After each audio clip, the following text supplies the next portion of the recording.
quero aqui fazer um pronunciamento sobre algo que sinceramente está me deixando preocupado.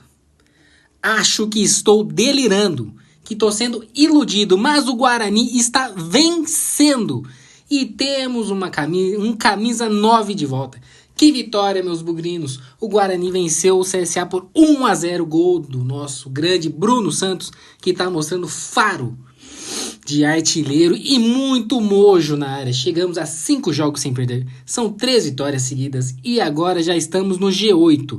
O que parecia impossível no começo do campeonato, hoje é realidade. Estamos de volta à briga pelo acesso.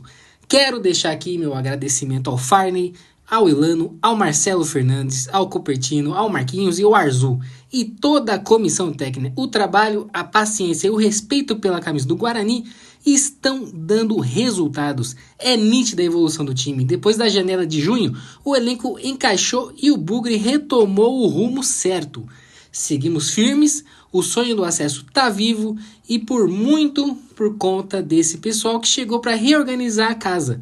Valeu demais de coração. Vamos juntos, Guarani. Hoje e sempre, Guarani.